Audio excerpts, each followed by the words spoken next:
வணக்கம் அன்பான நேயர்களே, ஞானப்பிரகாசம் டாக்கிற்கு மீண்டும் உங்களை வரவேற்பதில் மகிழ்ச்சி. நான் உங்கள் தொகுப்பாளர் ஞானப்பிரகாசம். நான் உங்கள் தொகுப்பாளர் குழலினி. விண்வெளி ஓடங்கள் பூமியின் வளிமண்டலத்துக்குள் வரும்போது அந்த 10,000 டிகிரி வெப்பத்தை தாங்க நம்ம விஞ்ஞானிகள் ஒரு ஹீட் ஷீல்ட், அதாவது வெப்ப கவசம் பயன்படுத்துவாங்க இல்லையா? ஆமா, அந்த வெப்ப கவசம் விண்வெளி வீரர்களுக்கு ரொம்பவே முக்கியமானது. ஆனா அதே தொழில்நுட்பம் நம்ம தமிழ்நாட்டுல 1000 வருஷத்துக்கு முன்னாடியே பனை ஓலைகள்ல மிக துல்லியமா பதிவு செய்யப்பட்டிருக்குன்னு சொன்னா நீங்க நம்புவீங்களா?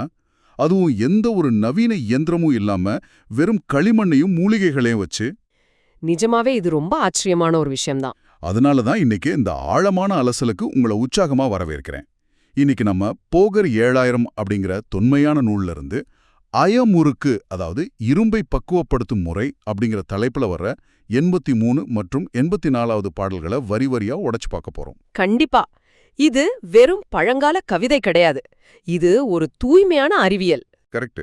நம்ம தேடலோட முக்கிய நோக்கமே என்னன்னா, ரசவாதம் இல்லைன்னா ஆல்கமி அப்படிங்கிற பெயர்ல இருக்கிற மாயத்திரைய விளக்கிட்டு அதுக்கு பின்னாடி ஒளிஞ்சிருக்கிற அதிநவீன உலோகவியல் மற்றும் உயிர்வேதியியல் நுட்பங்களை அறிவியல் பூர்வமா புரிஞ்சுக்கிறது தான்.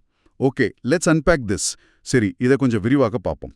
ஏன்னா ரசவாதம் அப்படின்னாலே இரும்ப தங்கமாக்குற ஒரு மேஜிக், ஒரு மாயவித்த அப்படிங்கிற பிம்பம் இருக்கு. ஆனா போகர் மாதிரியான சித்தர்களோட குறிப்புகளை நீங்க மேலோட்டமா படிச்சா எந்த பிரயோஜனமும் இல்ல. ஆமா, அது வெறும் வார்த்தைகள் கிடையாது இல்லையா? கரெக்ட். அவங்க பயன்படுத்தின ஒவ்வொரு வார்த்தைக்கு பின்னாலேயும் மிகச் சிக்கலான வேதியியல் வினைகள் இருக்கு. அதோட கெமிக்கல் லாஜிக் படி அணுகும்போதுதான் மனித உடலோட செல்களை புதுப்பிக்கக்கூடிய ஒரு மாபெரும் நானோ டெக்னாலஜி அவங்க கட்டமைச்சிருக்காங்க அப்படிங்கறதே நமக்கு புரிய வரும். ஓஹோ, நானோ டெக்னாலஜியா? சரி, அதை நேரா பாடல்ல இருந்தே சோதிச்சு பார்த்துருவோம். போகரோட 83வது பாடல் என்ன சொல்லுதுன்னா, நான் முழுசா வாசிக்கிறேன் கேளுங்க. நாகத்தி இடைக்கோக்கு லிங்கந்தன்னை நனைந்திடவே முளைப்பாலும் பழத்தின் சாரும் பாகத்திற் சுருக்கிட்டுச் சாரநீரும் பக்குவமாய் நார்ச்சாமம் வெல்வங்கந்தான் தாகத்திற் சாரநீரான் தண்ணினாலே சந்தனம் போல் சாணைக்கல் தனிலுரைத்தே ஆசுத்தி விலிங்கவிடை கவசும் கட்டி அனலுக்கு வாட்டிலகு புடமாய்ப் போடே. அருமையான உச்சரிப்பு. இதுல ஒவ்வொரு வார்த்தையும் ரொம்ப முக்கியம். நன்றி. இப்போ இதோட முதல் வரியிலேயே பாத்தீங்கன்னா ஒரு பெரிய முரண்பாடு எனக்கு தெரியுது. நாகத்தி இணைக்கொக்க லிங்கந்தன்னை அப்படின்னு சொல்றார். நவீன தமிழ்ல நாகம் மற்றும் லிங்கத்தை சம இடையில எடுக்கணும்னு அர்த்தம். நாகம்னா துத்தநாகம் அல்லது காரியம், லிங்கம்னா சாதிலிங்கம், அதாவது பாதரச சல்ஃபைடு. ஆமா. எனக்கு என்ன சந்தேகம்னா, இது ரெண்டுமே மிக கொடிய நச்சுத்தன்மை கொண்ட கனவுலோகங்கள், அதாவது ஹெவி மெட்டல்ஸ். மனித நரம்பு மண்டலத்தை பாதிக்கக்கூடிய இந்த 2 நச்சுக்களை ஏன் அவங்க ஒன்னா இணைக்கணும்? இது ரொம்ப நியாயமான கேள்விதான். அது மட்டும் இல்ல, இடைக்கொக்க, அதாவது சம எடைன்னு போகர் சொல்றார். அப்போ எல்லாம் டிஜிட்டல் தராசுகள் கிடையாதே. மூலக்கூறு அளவிலான துல்லியத்தை அவங்க எப்படி கையாண்டிருக்க முடியும்? இது வெறும் கவிதைக்காக எழுதுனதா இருக்குமோ? கவிதைக்காகவோ தோராயமாகவோ சித்தர்கள் எப்பவுமே அளவீடுகளை சொல்றதே இல்ல. இடைக்கொக்க அப்படிங்கிற வார்த்தை வேதியல்ல ரொம்ப ரொம்ப முக்கியமானது. 2 தனிமங்கள் வினை புரியணும்னா அதோட அணுக்கள் சரியான விகிதத்துல இருக்கணும். ஓ, அந்த ஸ்டாய்கியோமெட்ரி விகிதம் சொல்றீங்களா? ஆமா, அதேதான். அந்த காலத்துல குன்றிமணி, நெல், மிளகு மாதிரி இயற்கையான மாறாத எடை கொண்ட பொருள்களை வச்சு மிக துல்லியமான தராசுகளை அவங்க பயன்படுத்தினாங்க. பாதரச சல்ஃபைடையும் துத்தநாகத்தையும் சம எடையில சேர்க்கும்போது அங்கே ஒரு குறிப்பிட்ட படிக அமைப்பு உருவாகுது, அதாவது ஒரு லாட்டிஸ் ஸ்ட்ரக்சர் உருவாகுது. கரெக்ட். 2 நச்சுக்கள் இணையும் போது அவை தங்களுக்குள் இருக்கிற பழைய பிணைப்புகளை உடைச்சு ஒரு புதிய நடுநிலையான சேர்மமா மாறுவதற்கான அடிப்படை தளமே அதுதான். அப்படியா? நச்சுக்களை உன்னோட ஒன்று மோத விட்டு புதிய பொருளை உருவாக்குறது புரியுது. ஆனா அதை தொடர்ந்து வர்ற வரிதான் என்ன ரொம்பவே குழப்புது. நனைந்திடவே முளைப்பாலும் பழத்தின் சாரும்னு சொல்றாரு. இந்த உலோகங்களை முளைப்பால் மற்றும் எலுமிச்சை மாதிரி பழச்சாற்றுல நனைக்க சொல்றாரு. ஒரு பக்கம் கடினமான நச்சுத்தன்மை கொண்ட உலோகங்கள், இன்னொரு பக்கம் முளைப்பால் மாதிரி ஒரு மென்மையான உயிரியல் திரவம். இது ஏதோ ஒரு விசித்திரமான செய்முறை மாதிரி இருக்கே தவிர இதுல என்ன வேதியியல் தர்க்கம் இருக்க முடியும்? ஆனா இது மிகச்சிறந்த ஒரு கீலேஷன் தொழில்நுட்பம். கீலேஷன்? கொஞ்சம் விளக்கமா சொல்றீங்களா? அதாவது கன உலோகங்களை மனித உடல் நேரடியாக ஏத்துக்காது. அதனால அந்த உலோகங்களோட அயனிகளை ஒரு ஆர்கானிக் பிளாங்கெட், அதாவது ஒரு கரிம போர்வைக்குள்ள ஒளிச்சு வைக்கணும். பழச்சாற்றுல உள்ள சிட்ரிக் அமிலம் மாதிரியான இயற்கையான அமிலங்கள் உலோகங்களோட கடினமான பிணைப்புகளை முதல்ல தளர்த்துது. ஓஹோ, ஆசிட் மூலமா அதை பிரேக் பண்றாங்க. அப்போ முளைப்பால் எதுக்கு?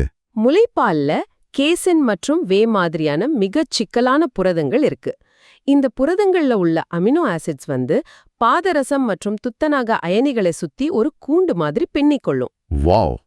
அதாவது அந்த புரதங்கள் கன உலோகங்களை சுத்தி ஒரு வேதியியல் சிறையை உருவாக்குதுன்னு சொல்றீங்க. இப்படி செய்யறதுனால அந்த உலோகத்தோட நச்சுத்தன்மை மறைஞ்சு மனித உடலால் கிரகிக்கக்கூடிய ஒரு பயோ அவைலபிள் மூலக்கூறா அது மாறிடுது. சரிதானே? மிகச்சரியா சொன்னீங்க. அதைத்தான் பண்றாங்க. அதனாலதான் அடுத்தது இல்ல பாகத்திற் சுருக்கிச் சார நீர்னு சொல்றார். அதாவது இந்த திரவங்களை சேர்த்து சரியான வெப்பநிலையில காய்ச்சி சுருக்கணுமாம். அந்த புரத உலோக கலவையோட நீர்ப்பதத்தை நீக்கி அதோட மருத்துவ சாரத்தை மட்டும் பிரித்தெடுக்கும் ஒரு வகையான வடிகட்டும் முறை இது. சால்வெண்ட் எக்ஸ்ட்ராக்ஷன் மாதிரி. சரியா புரிஞ்சுக்கிட்டீங்க. அந்த திரவ சுண்டிய பிறகு அதோட வேதியியல் கட்டமைப்பு முழுசா மாறிடும். அதுக்கப்புறம் அது நச்சு உலோகம் இல்ல, அது ஒரு உயிர் உலோக கலவை. ஆனா ப்ராசஸ் இதோட முடிஞ்சிடல. ஆமா, அடுத்த வரி இன்னும் கடுமையான உழைப்ப கோருது. பக்குவமாய் நாட்சாமம் வெல்வங்கம் கந்தான்பூர் சாணைக்கல்லில் அரைத்தேன்னு சொல்றார். வெல்வங்கம்னா சுத்திகரிக்கப்பட்ட ஈயம் அல்லது வெள்ளியம். இத சேர்த்து நார்ச்சாமம், அதாவது 12 மணி நேரம் சாணைக்கல்லில் சந்தனத்தை போல அரைக்கணுமா. நார்ச்சாமம் அரைக்கிறது சாதாரண விஷயம் இல்ல. 12 மணி நேரம் இடைவிடாம அரைக்கிறதுனா அது எவ்வளவு அதீத உடல் உழைப்பு. இதென்ன வெறும் இயந்திரத்தனமான வேலையா? நவீன காலத்துல நாம ஏதாச்சும் ஒரு மிஷின்ல போட்டு 10 நிமிஷத்துல அரைச்சிட முடியாதா? இந்த 12 மணி நேர கால அளவு எந்த வகையான மாற்றத்தை அங்க உருவாக்கும்? இத புரிஞ்சுக்க நாம மெக்கானோ கெமிஸ்ட்ரி அப்படிங்கிற நவீன அறிவியல் துறைக்கு வரணும். Mechano chemistry? ஆமாம். வெறும் வெப்பத்தையோ திரவங்களையோ பயன்படுத்தி மட்டும் இல்ல, மெக்கானிக்கல் ஃபோர்ஸ், அதாவது இயந்திரத்தனமான விசைய கொண்டும் வேதியியல் பிணைப்புகளை உடைக்க முடியும். 12 மணி நேரம் தொடர்ந்து கல்லில் உராயும்போது ஒவ்வொரு முறை அந்த உலோகம் நசுக்கப்படும் போதும் மைக்ரோஸ்கோபிக் லெவல்லாங்க அதீத வெப்பமும் அழுத்தமும் உருவாகுது. ஓ, அந்த உராய்வுலே வெப்பம் வருது. கரெக்ட். சாதாரண அறை வெப்பநிலையில நிகழாத வேதியியல் வினைகள் கூட இந்த தொடர் அழுத்தத்தினால சாத்தியமாகுது. நவீன காலத்துல பால் மில்லிங் அப்படின்னு ஒரு தொழில்நுட்பம் இருக்கு. அதோட ஆதி வடிவம் தான் இது. இது ரொம்பவே சுவாரஸ்யமா இருக்கு. அப்போ மெக்கானோ கெமிஸ்ட்ரி மூலமா மூலக்கூறுகளை உடைக்கிறாங்க.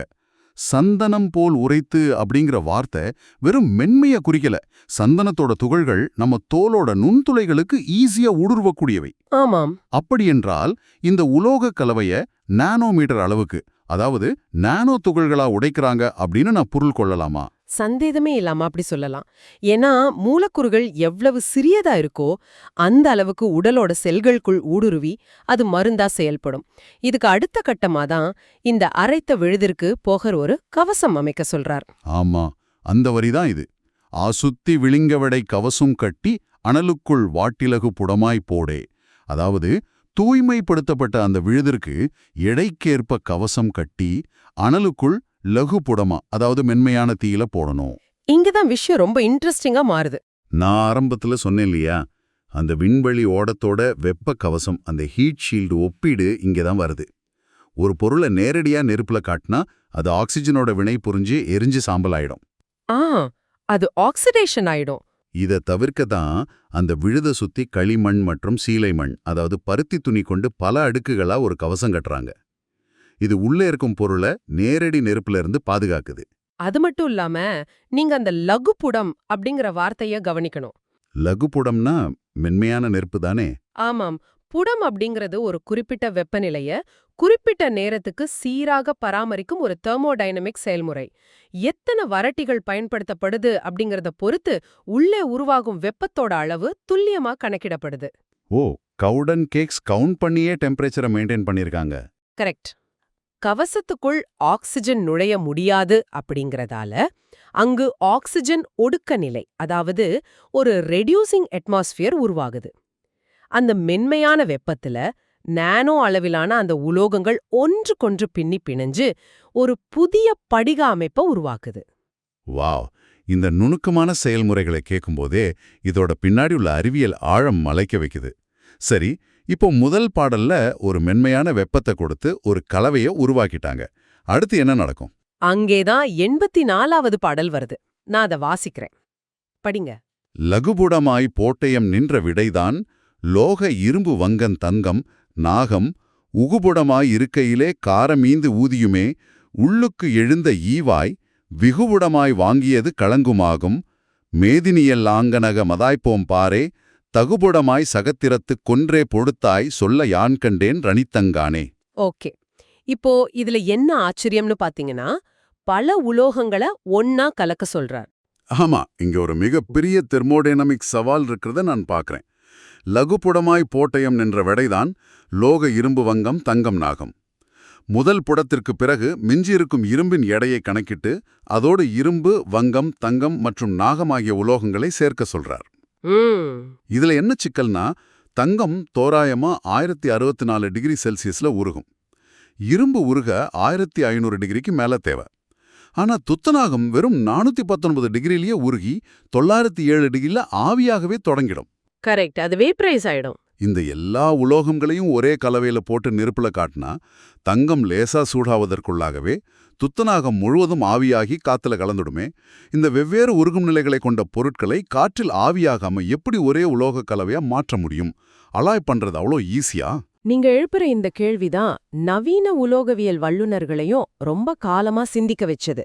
ஆனா இதுக்கான விட அடுத்த வரியிலே இருக்கு பாருங்க. உகுப்புடமாய் இருக்கையிலே காரம் ஈந்து ஊதியுமே யுள்ளுக்கு எழுந்த ஈவாய். காரம் ஈந்து ஊதியுமே? ஆமா. துருத்தியை கொண்டு காற்றை ஊதி நெருப்பை வளர்க்கும்போது காரம் ஈந்து, அதாவது காரத்தை சேர்க்கச் சொல்றார். இந்த காரம் அப்படிங்கிறது ஆல்கலைன் தன்மை கொண்ட உப்புக்கள் அல்லது சில குறிப்பிட்ட வேதிப்பொருட்கள். வேதியல்ல, இது ஒரு ஃப்ளக்ஸ் மற்றும் வினையூக்கியா செயல்படுது. கொஞ்சம் விரிவாக பார்ப்போம். இந்த கார உப்புகள் எப்படி அந்த மெல்டிங் பாயிண்ட் முரண்பாட்டை தீர்க்குது? இப்போ சாதாரணமா பனிக்கட்டியின் மீது உப்ப தூவினால் அது 0 டிகிரிக்கும் குறைவான வெப்பநிலையிலேயே உருகிடும் அப்படிங்கிறது நமக்கு தெரியும். ஆமாமா. அதே போல இந்த கார உப்புக்களை உலோக கலவையோடு சேர்க்கும்போது அது ஒட்டுமொத்த கலவையோட உருகும் நிலைய கணிசமாக குறைக்குது. இதத்தான் வேதியல்ல யூடெக்டிக் பாயிண்ட் அப்படின்னு சொல்வாங்க. ஓ, யூடெக்டிக் பாயிண்ட். அப்போ தனித்தனியா அதிக வெப்பநிலையில உருக வேண்டிய உலோகங்கள் இந்த காரத்தின் உதவியால் மிக குறைந்த வெப்பநிலையிலேயே உருகி ஒன்றோடொன்று கலக்கத் தொடங்குதா? மிகச்சரி. அது மட்டுமில்லாம இந்த காரம் உருகிய உலோகத்தோட மேற்பரப்புல ஒரு கசடு அல்லது ஸ்லாக் அப்படின்னு சொல்ற ஒரு பாதுகாப்பு அடுக்கு உருவாக்குது. இந்த அடுக்கு தான் துத்தநாகம் ஆவியாகாம தடுத்து அத தங்கம் மற்றும் இரும்போட வேதியியல் பிணைப்பை ஏற்படுத்த செய்யுது. இது நிஜமாவே நம்ப முடியாத ஒரு தொழில்நுட்பம். வெவ்வேறு பண்புகளை கொண்ட தனிமங்களை ஒரு குறிப்பிட்ட காரத்தை சேர்த்து அதோட இயற்பியல் விதிகளை தாண்டி இணையச் செய்றாங்க. இப்படி ஊதி விதியை மாற்றி அமைத்த பிறகு என்ன கிடைக்குது? அதுதான் அடுத்த வரியில் வருது. விகுபுடமாய் வாங்கியது களங்குமாகுன்னு சொல்றார். விகுபுடம்னா அதீத நெருப்பு அல்லது கடுமையான புடம். அந்த அதீத வெப்பத்திற்கு பிறகு இது களங்கு ஆக மாறுது. நவீன அறிவியல் படி இந்த களங்கு அப்படிங்கறத நம்ம எப்படி புரிஞ்சுக்கிறது? இது ஏதோ ஒரு மந்திரக்கல்லா? கண்டிப்பா இது மந்திரக்கல் இல்ல. களங்கு அப்படிங்கிறது வேதியியல்ல பல உலோகங்கள், பல வகையான அமிலங்கள் மற்றும் காரங்களோட தாக்கத்தினால ஒருங்கிணைஞ்சு தன்னோட பழைய நச்சுத்தன்மையை முழுமையா இழந்த ஒரு மிக உறுதியான திரட்சி. ஓ, ஒரு சூப்பர் அலாய் மாதிரி. ஆமா. இத ஒரு அதி உயர் உலோகக் கலவை அல்லது பல பரிமாண உயிர் உலோகச் சேர்மம்னு சொல்லலாம். இது அதீத நிலைத்தன்மை கொண்டது. எந்த ஒரு சாதாரண அமிலமோ அல்லது வெப்பமோ இத மீண்டும் சிதைக்கவே முடியாது. இந்த களங்கு தான் ரசவாதத்தோட உச்சக்கட்ட பொருள்.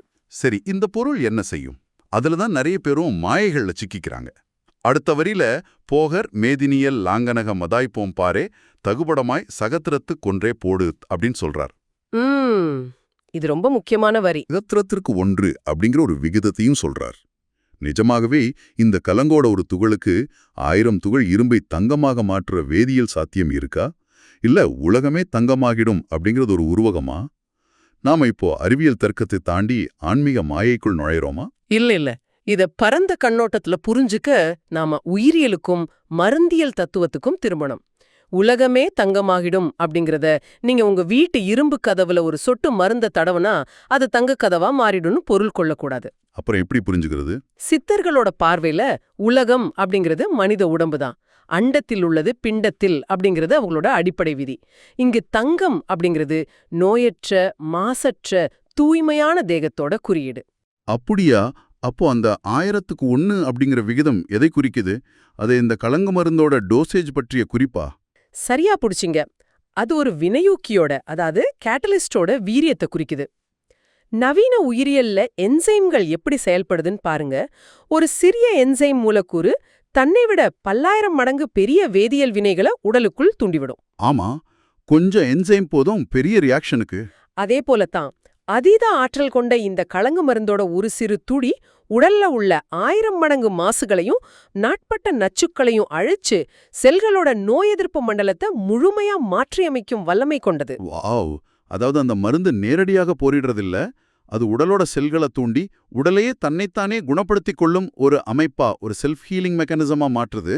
அதத்தான் இரும்பா இருக்கிற உடலை தங்கமா மாற்ற வித்தன்னு போகர் சொல்றாரா? 100க்கு 100 உண்மை. அதுதான் ரசவாதத்தோட உண்மையான தத்துவம். ஆஹா, இது மேலோட்டமான பொறுதலை விட எவ்வளவு ஆழமானது பாருங்க. ரசவாதம் அப்படிங்கிறது வெளியுலகத்தில் இருக்கிற உலோகங்களை மாற்றுவதில்ல, மனிதனுக்குள் நடக்கும் உயிர்வேதியியல் மாற்றங்களுக்கான ஆக சிறந்த குறியீடு. ஒரு பங்கு ஆற்றல் 1000 மடங்கு செல்களை புதுப்பிக்குது. போகிறது எவ்வளவு எளிதா சொல்லிட்டு கடைசியில எப்படி முடிக்கிறார் பாருங்க.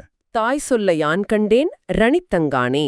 ஆமா, தாய் சொல்ல, அதாவது இயற்கை அல்லது அன்னை பராசக்தி சொல்ல நான் இதை அறிந்து கொண்டேன் அப்படின்னு சொல்றார். இவ்வளவு சிக்கலான உலோகவியல், வேதியியல், நானோ தொழில்நுட்பம் அனைத்தையும் கண்டுபிடிச்ச ஒரு விஞ்ஞானி இது என் மூளைக்கு உதித்தது அப்படின்னு மார்தட்டி கொள்ளாம இயற்கையோட வழிகாட்டல்ல தான் அதை கண்டடந்ததா சொல்றது அவரோட முதிர்ச்சியை காட்டுது இல்லையா? இயற்கையோட ரகசியங்களை உற்று நோக்கி அதோட இணைஞ்சு வேலை செஞ்சாங்க. பல்வேறு முரண்பாடான உலோகங்கள் எப்படி ஒரு காரத்தோட உதவியால தங்களுக்குள்ள இருக்கிற வேற்றுமைகளை மறந்து ஒரு கலங்கா இணையுதோ அதே தத்துவத்தை தான் அவங்க இயற்கையோடும் பயின்றாங்க. மிகச்சிறப்பான பகுப்பாய்வு. இப்ப நாம பார்த்த இந்த ஒட்டுமொத்த செயல்முறையையும் ஒரு நிமிஷம் சுருக்கமா திரும்பி பாருங்க. கொடிய நச்சுத்தன்மை கொண்ட 2 தனிமங்கள் எடுக்கப்படுது. அவை முளைப்பால் பழச்சாறு மூலம் நடுநிலையாக்கப்படுது. இயந்திரத்தனமான 12 மணி நேர தொடர் உழைப்பின் மூலம் நானோ துகள்களா உடைக்கப்படுது. வெப்பக்கவசம் கட்டி கட்டுப்படுத்தப்பட்ட வெப்பநிலையில புடம் போடப்படுது. வெவ்வேறு உருகும் நிலைகளை கொண்ட உலோகங்கள் காரத்தோட உதவியால் ஒன்றிணைக்கப்பட்டு இறுதியில 1000 மடங்கு ஆற்றல் கொண்ட ஒரு வினையூக்கியா மாறுது. இது வெறும் 1000 வருட பழைய மருத்துவ குறிப்பு இல்ல, இது ஒரு பர்ஃபெக்டான அறிவியல் செயல்முறை. கண்டிப்பா, இத கேட்கவே ரொம்ப சிலிர்ப்பா இருக்கு. சரி, இதிலிருந்து நம்ம எடுத்துக்க வேண்டிய பாடம் ஒன்னு இருக்கு. போகரோட வித்தையில அந்த 1000க்கு 1 பங்கு மருந்து எப்படி ஒரு முழுமையான மாற்றத்தை தந்ததோ, உங்களுக்கு ஒரு கேள்வி. உங்க அன்றாட வாழ்க்கையிலையும் அப்படிப்பட்ட ஒரு வினையூக்கி கட்டாயம் இருக்கும். அது நீங்க ஒரு குறிப்பிட்ட செயல்ல செலுத்துற அந்த 1% அதீத கவனமா இருக்கலாம். ஆமாம்.